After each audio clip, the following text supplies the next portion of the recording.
closing convocation, boy, that sounds like a very impressive. And in fact, our lovely colleague from Australia came forward to me a few moments ago and said he was looking forward to me delivering the words that would linger. And that's a terribly high bar to try to get over. I did have about a 5,000-word presentation. I was afraid that it might be, I might sort of descend into the realm of, what was it, Bill? Monotony? Something like that. There's a word, there's a generic word that English departments use to describe one form of trope called metonymy. See, the English people know. Yeah. We'll teach you that, don't worry. Which is actually a good segue. Just a few closing remarks. I think one of the most wonderful things about this organization is the fact that we all come from such incredibly different perspectives. There are people in journalism and mass communication programs. There are people in English programs or creative writing programs teaching the writing of nonfiction. There are people in conventional English departments studying nonfiction.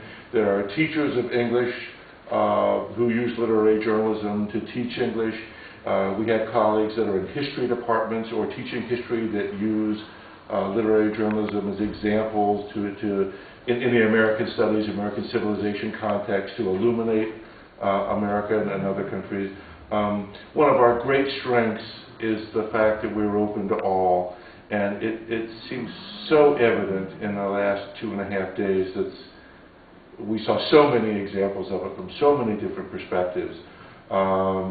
It's almost dizzying to see it. Those of us that are very grounded in the practitioner's point of view, those that are very grounded in the theoretical points of view, not only the different points of view, but the different presentation styles. All of it is just, I think geneticists call it hybrid vigor. And clearly this association is a direct benefit of that phenomenon. It is to be celebrated. I hope it will be celebrated long into the future.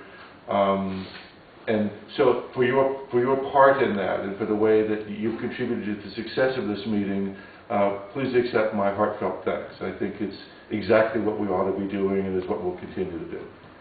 Speaking of thanks, once more, we will not allow John Bak to deny his paternity. And we will give John Bak one more round of applause.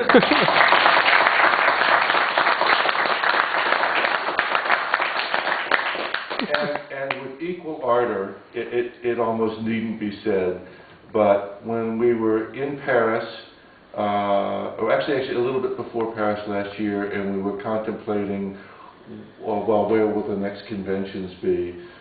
We exchanged, it was one of those things where, as always, we exchange about 1,000 emails and different points of view get represented, but there was this sort of shining offer in the middle of all of the static, and that was our lovely colleagues, Alice and Isabel, who put together this wonderful proposal and said, we have the institute, we have the country, we have the city, we have the resources, but most of all, what they didn't say was they have all the incredible energy and incredible dedication that they too brought to the process, and for their enormous success in this conference, we need to give them a rousing thank you. Bravo!